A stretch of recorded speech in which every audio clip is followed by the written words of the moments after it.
Good morning students, 7th class.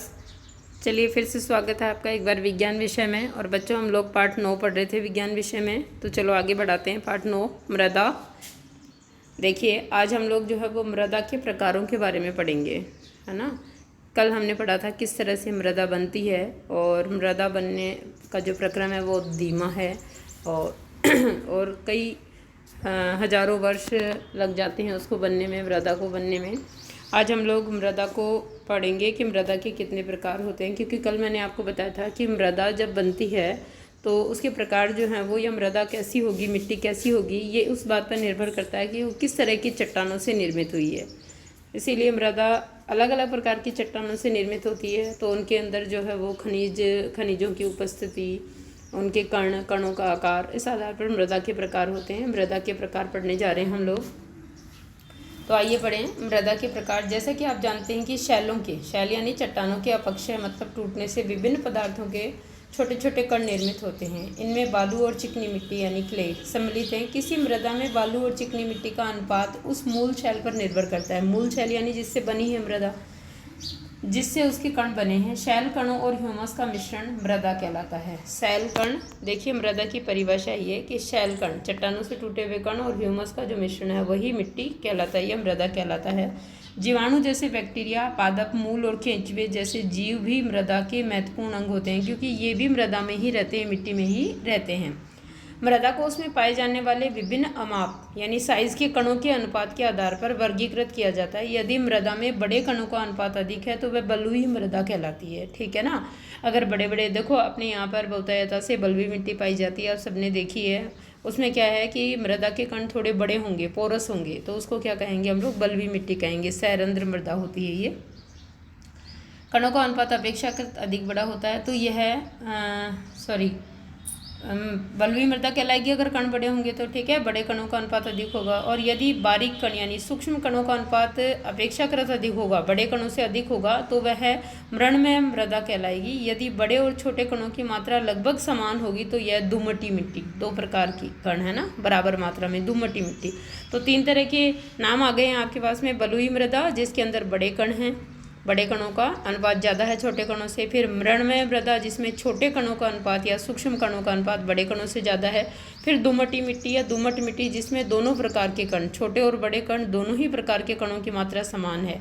अतः मृदा का वर्गीकरण बलुई, दुमटी और मृणमय के रूप में किया जा सकता है। समझ गए आप? कितनी तरह की मिट्टी हो गई यहाँ पर? 3 तरह की, बलुई मिट्टी, मृणमय मिट्टी और दुमटी मिट्टी। मृदा के कणों के अमाप का उनके गुणों पर बहुत महत्वपूर्ण प्रभाव पड़ता है। देखो बच्चों, मृदा के कण जो हैं उनका साइज छोटा है, बड़ा है, ये बहुत प्रभाव डालते हैं मिट्टी के गुणों पर। बालू के कण अपेक्षाकृत बड़े होते हैं, ये आसानी से एक दूसरे से जुड़ नहीं पाते, अतः इनके बीच में काफ़ी रिक्त स्थान होता है। ये जो है बलुई मिट्टी की विशेषताएं चालू हो गई यहाँ से, कि बलुई मिट्टी के कण बड़े होते हैं, इसीलिए एक दूसरे से जुड़ नहीं पाते, इसीलिए उनके बीच में खाली स्थान या रिक्त स्थान ज़्यादा पाया जाता है, ठीक है। बालू के कणों के बीच के स्थानों में से जल की निकासी तेजी से होती है, इसीलिए बालू मिट्टी जल्दी सूख जाती है, क्योंकि ऊपर से जल तुरंत बड़े कणों के बीच में जगह अधिक होती है, इससे नीचे के सरफेस में या नीचे भूगर्भ में चला जाता है।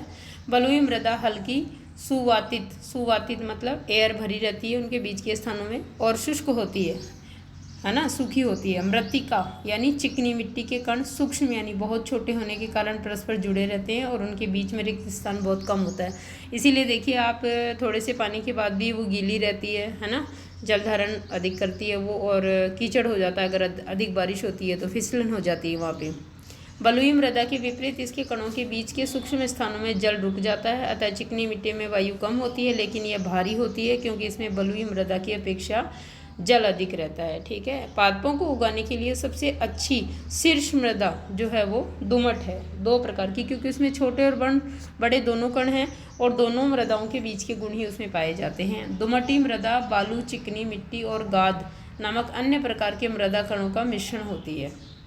दुमटी किस किस प्रकार की है? एक तो उसमें बालू कण होंगे, एक चिकनी मिट्टी के सूक्ष्म कण होंगे, और गाद नामक अन्य प्रकार के कणों का मिश्रण होती है। गाद नदी तालाब यानी निक्षेप, जो जैसे नदी तालाबों के नीचे जो कीचड़ होता है उसको गाद कहते हैं, ठीक है। गाद कणों का अमाप साइज में जो है वो बालू और चिकनी के अमापों के बीच का होता है, ना तो बड़ा होता है बालू की तरह और ना ही चिकनी की तरह छोटा होता है। दोमट्टी मृदा में भी ह्यूमस होती है। इस प्रकार की मृदा में पादपों की वृद्धि के लिए उचित मात्रा में जल धारण करने की क्षमता पाई जाती है। यानी सबसे बेस्ट जो मृदा है, सबसे अच्छी, वो कौन सी है पौधों के लिए? दोमट मिट्टी।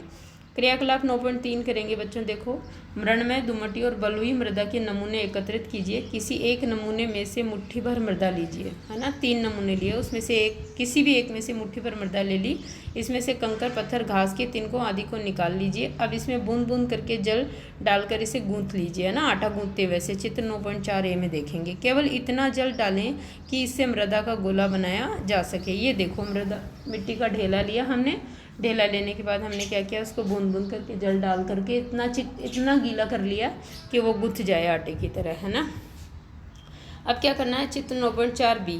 9.4 बी में देखो क्या आकृतियाँ बनाई है इससे, ठीक है, इस तरह से। तो चित्र 9.4 बी में, लेकिन ध्यान रहे कि यह चिपचिपा नहीं होना चाहिए, यानी ज़्यादा गीला नहीं होना चाहिए। मृदा से गोला बनाने का प्रयास करें। चित्र 9.4 सी की तरह देखो, ये वाला, है ना, ऐसा गोला बनाना है आपको, ऐसा प्रयास करना है, गोल बन जाए।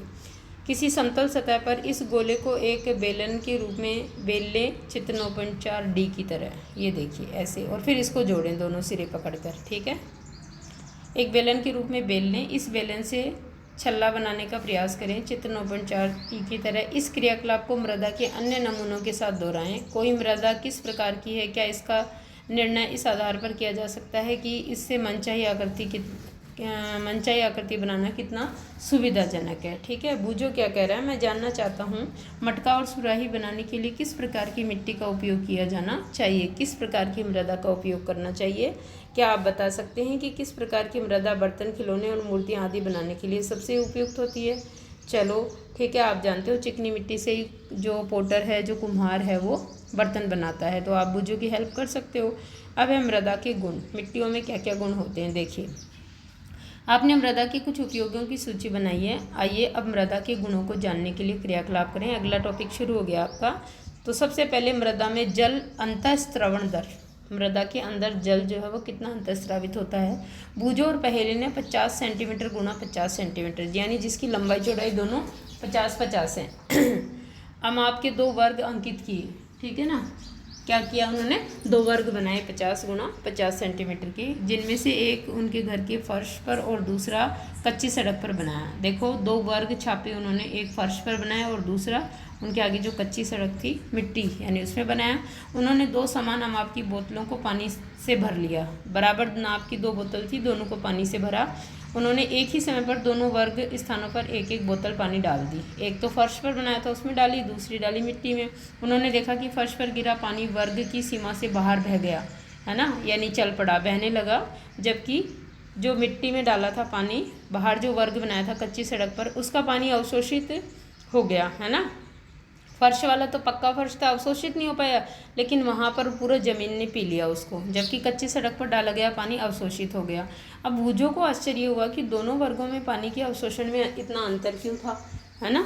आइए इसे समझने के लिए अब हम एक क्रियाकलाप करते हैं। क्रियाकलाप 9.4। इस क्रियाकलाप के लिए कक्षा के सभी छात्र 3 समूह या दल बना लें, है ना, 3 ग्रुप्स में बढ़ जाएं। दलों के नाम ABC रख सकते हैं। आपको ये मालूम करना है कि किसी दिए गए स्थान पर पानी कितनी तेज़ी से मृदा में से नीचे चला जाता है ना। यही मृदा के अंदर अंतःस्रवण होता है, यानी जल जो है वो मृदा कितनी जल्दी सोख लेती है। आपको एक खोखले बेलन अथवा पाइप की आवश्यकता होगी। यह सुनिश्चित कर लें कि प्रत्येक दल समान व्यास के पाइप का उपयोग करे, यानी ABC 3 दलों के द्वारा जो पाइप यूज़ लिया जा रहा है उसकी चौड़ाई समान होनी चाहिए। प्रत्येक दल समान व्यास के पाइप का उपयोग करें। ऐसे पाइप प्राप्त करने के लिए दिए गए कुछ सुझावों पर विचार कर सकते हैं। तो कैसे हम लोग एक जैसे पाइप यूज़ करें, उसके लिए ये सुझाव हैं। यदि संभव हो तो एक माप के 3 छोटे टीन के डिब्बे लेकर उनकी तली को काट लें, या तो उनका तल काट लेंगे तो पाइप जैसे बन जाएंगे। यदि PVC पाइप यानी प्लास्टिक की पाइप है तो लगभग 5 सेंटीमीटर चौड़ाई की पाइप ले लें। अगर उपलब्ध हो तो इसके 20 सेंटीमीटर लंबे टुकड़े काट लें, है ना। एक लंबी पाइप लेकर के और 20-20 सेंटीमीटर के एक ही पाइप के टुकड़े काट लें जिसका व्यास 5 सेंटीमीटर हो, ठीक है। इस तरह से देखिए, आप देख रहे हैं, आप अंतःस्रवण दर को नाप रहा है ये। जिस स्थान से आप मृदा एकत्रित करें वहाँ पाइप को लगभग 2 सेंटीमीटर की गहराई तक धंसा कर लगा दें। अब क्या करना है आपको, इन तीनों टुकड़ों को अलग अलग स्थानों पे 2 सेंटीमीटर की गहराई तक दबाना है मिट्टी के अंदर। चित्र 9.5 में देख लो आप कैसे दबा दिया, ठीक है। पाइप में धीमे धीमे 200 ml जल डालिए। कितना ml जल डाला? 200 ml। बोतल से नाप सकते हैं, इसको बीकर से नाप सकते हैं।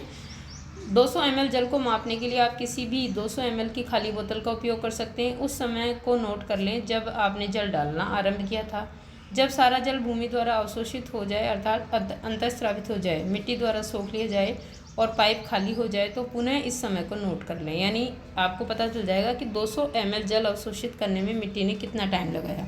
यह ध्यान रखें कि पाइप में डालते समय पानी न तो छलके और न ही पाइप के बाहर गिरे। 200 ml जल के मृदा में अंतःस्रावित होने में लगने वाले समय के आधार पर अंतःस्रावण दर की, यानी कितनी जल्दी कितने टाइम में कितना पानी सोखेगी कोई मिट्टी, वो अंतःस्रावण दर की गणना निम्नलिखित सूत्र से कर सकते हैं। देखो क्या सूत्र है, ये बहुत इंपॉर्टेंट चीज़ है बच्चों। देखो किसी मिट्टी की जल धारण करने की या जल को अवशोषित करने की क्या कैपेसिटी है, वो इस सूत्र से ही निकलती है।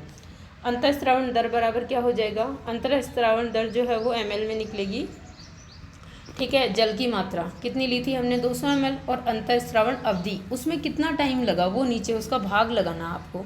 तो देखिए उदाहरण के लिए मान लीजिए किसी नमूने में 200 ml जल के अंतःस्रावण में 20 मिनट लगते हैं, ठीक है ना। हमने 200 ml जल डाला, उसको पूरा सोखने में 20 मिनट लगे, तो अंतःस्रावण दर क्या होगी उस मिट्टी की? 200/20।